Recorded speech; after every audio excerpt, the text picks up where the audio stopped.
जय हिंद। एक बार फिर से ई कॉमर्स क्लासेज में आपका स्वागत है। और आज आते हैं पॉइंट पर। आज का जो विषय है ना, वह है डिप्रिसिएशन। तो ये डिप्रिसिएशन की यहाँ हम रिलेवेंसी पढ़ेंगे। नेशनल इनकम अकाउंटिंग में जो इनकम एग्रीगेट की चर्चा हम लोग कर चुके हैं इससे पहले, 8 इनकम एग्रीगेट। ठीक है, तो ये 8 इनकम एग्रीगेट की फिर आज बात करेंगे। और इससे पहले हमने जो क्लास लिया था उस क्लास में मैंने बात की थी कि 8 इनकम एग्रीगेट का चर्चा हमने किया था, लेकिन उसमें हमने बेसिक कॉन्सेप्ट उठाया था net factory income from abroad. जैसा कि मैंने कहा था कि 3 बेसिक कॉन्सेप्ट उठाएंगे, net factory income from abroad, depreciation और NIT. Net factory income from abroad हम लोग समझ चुके हैं, जरूरत पड़े तो फिर समझेंगे। आज हम डिप्रिसिएशन उठाएंगे। तो सीधी सी बातें हम आज डिप्रिसिएशन की करेंगे। और इस डिप्रिसिएशन को हम लोगों ने 4 नामों से दर्ज किया है। हम इसके 4 नाम जानते हैं, चारों में से किसी का नाम आ सकता है। डिप्रिसिएशन यानी consumption of the fixed assets, ठीक है ना। ये डिप्रिसिएशन की मीनिंग हम लोग पढ़ चुके हैं, थोड़ा सा एक बार रिवाइज कर दे रहे हैं। ठीक है, इसी को हम करंट रिप्लेसमेंट कास्ट भी कहते हैं। ठीक है, इसी को हम डिप्रिसिएशन करंट इन्वेस्टमेंट भी कहते हैं। ठीक है, इसी को हम करंट रिप्लेसमेंट अलाउंसेस भी कहते हैं। इस तरह से इतने नामों से इसको जानते हैं। इसमें से कुछ भी आएगा हम समझ जाएंगे ये क्या है, डिप्रिसिएशन है। ठीक है, चलिए अब हम टू द पॉइंट्स आते हैं।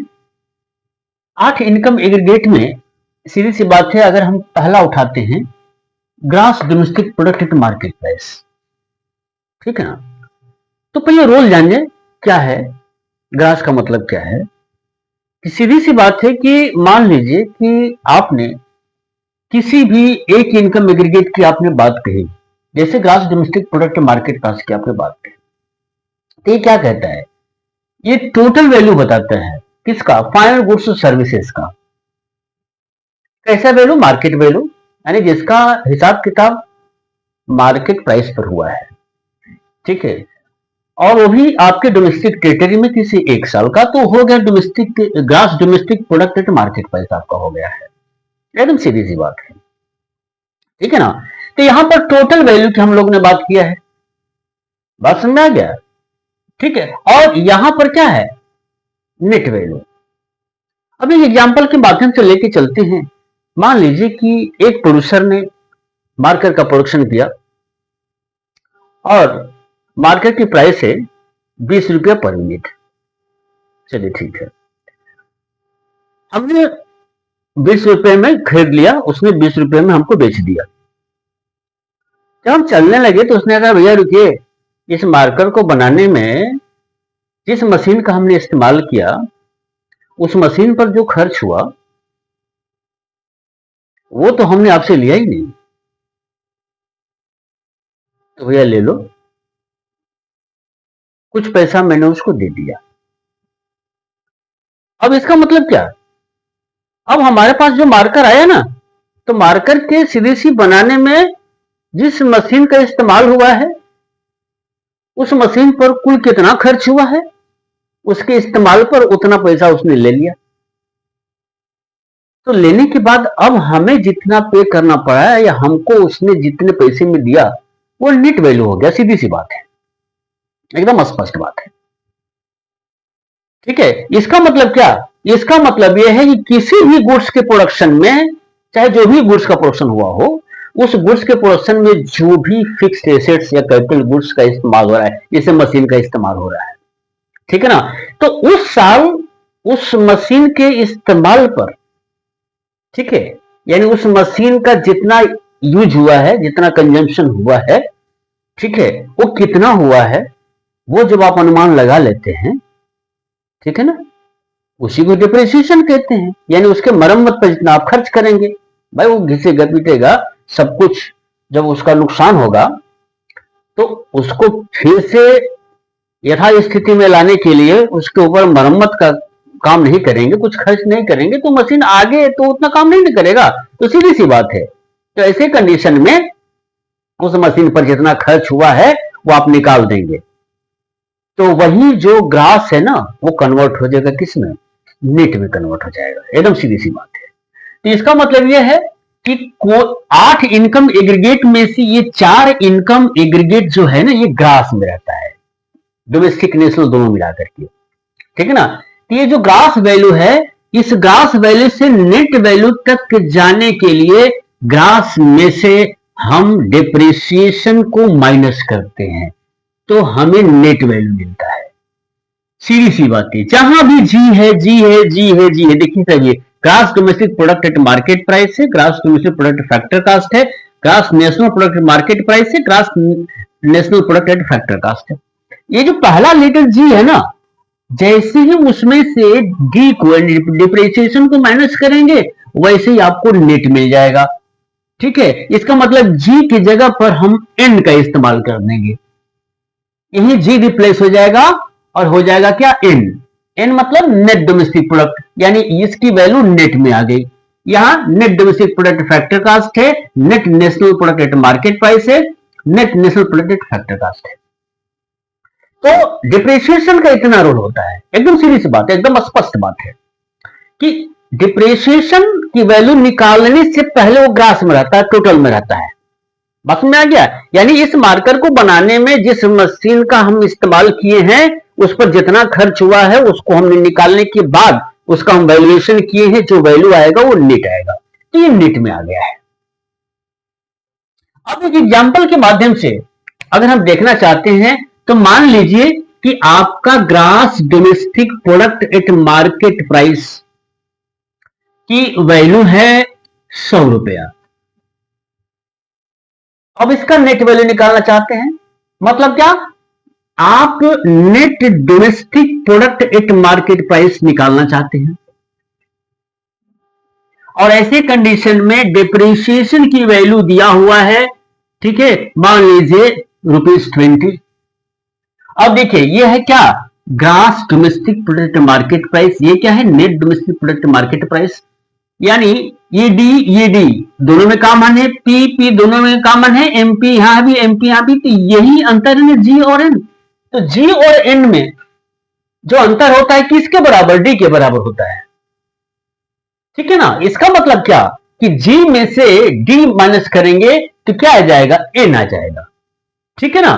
तो अब इस वैल्यू को प्राप्त करने के लिए, ठीक है, तो आप क्या करेंगे भाई, प्राप्त करना है क्या, net domestic product market price, और वैल्यू क्या दिया हुआ है, वैल्यू दिया है gross domestic product at market price. तो इस जी में से माइनस क्या करेंगे, डी डिप्रिसिएशन आप माइनस करेंगे और ऐसे कंडीशन में आपको मिल जाएगा net domestic product market price मिल जाएगा। इसका मतलब क्या कि अगर जीडीपी एट मार्केट प्राइस की वैल्यू 100 रुपया है और डिप्रिसिएशन की वैल्यू आपका 20 रुपया है, तो ऐसे कंडीशन में net domestic product at market price की जो वैल्यू आएगी वो 80 रुपया आ गया। इसका मतलब क्या, नेट वैल्यू आपका निकल गया। तो जितने भी आपके यहां पर इनकम एग्रीगेट में ग्रास वैल्यू है उसमें से डिप्रिसिएशन को आप माइनस करेंगे, सबका नेट वैल्यू आपका निकल जाएगा, ठीक है।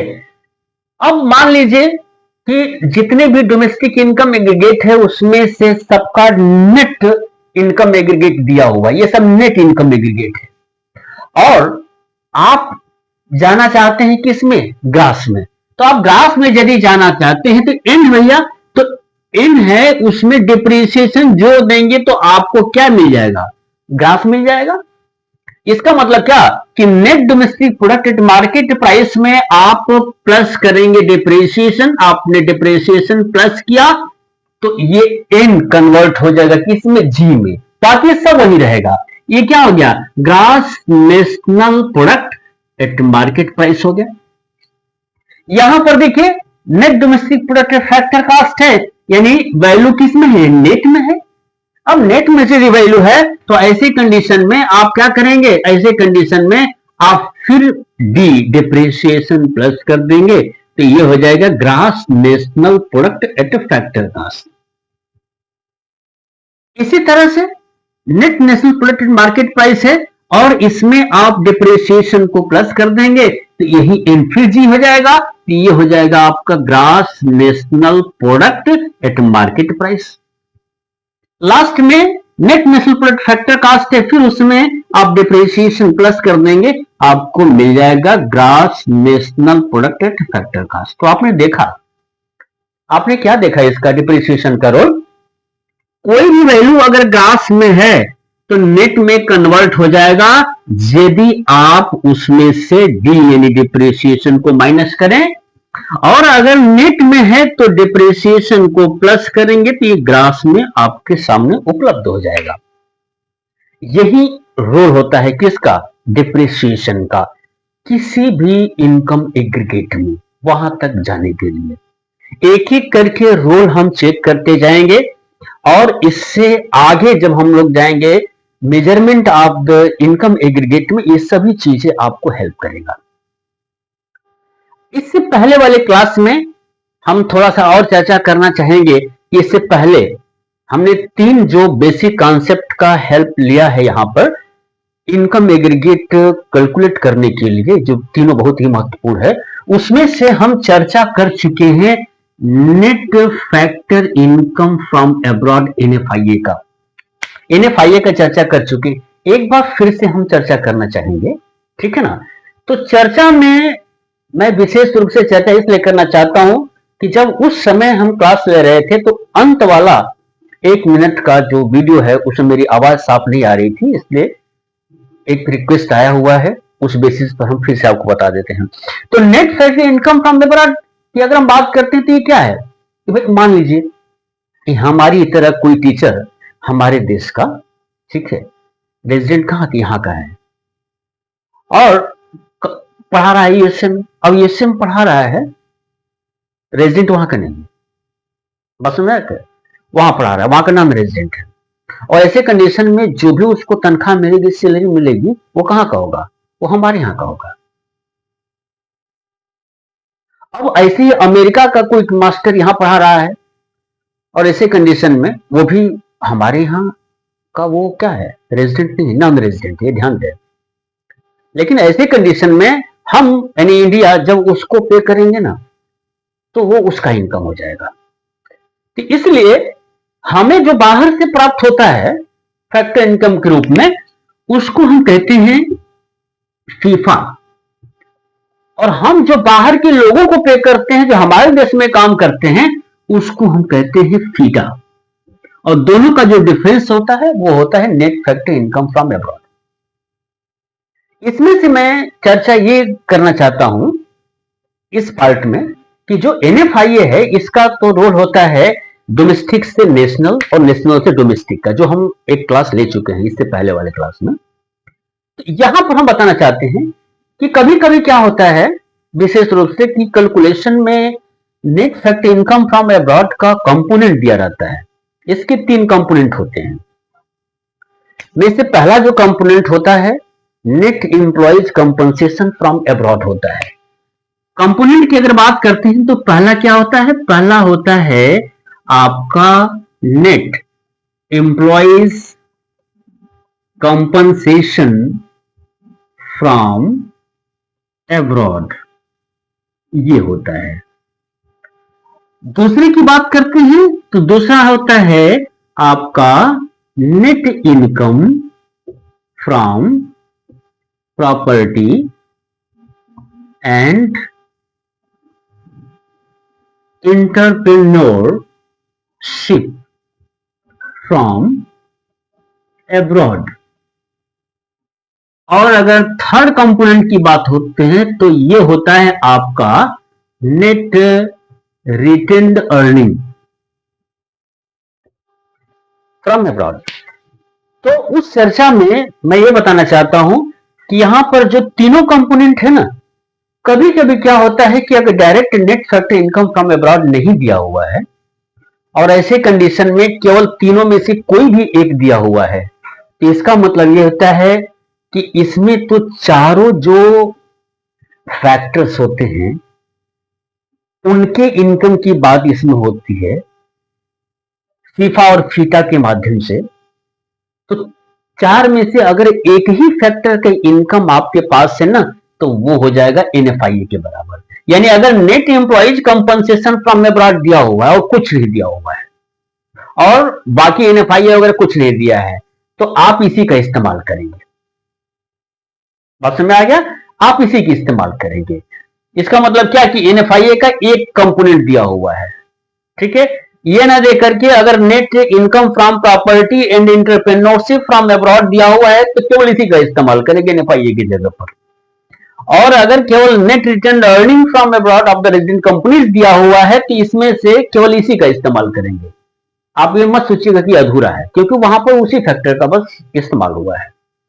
इसलिए तीनों दिया है तो सो फार बहुत अच्छा है, तीनों को जोड़ देंगे तो एनएफआईए हो जाएगा, और तीनों अगर नहीं दिया है तो जो दिया है उसी का आप एनएफआईए की जगह पर आप इस्तेमाल करेंगे।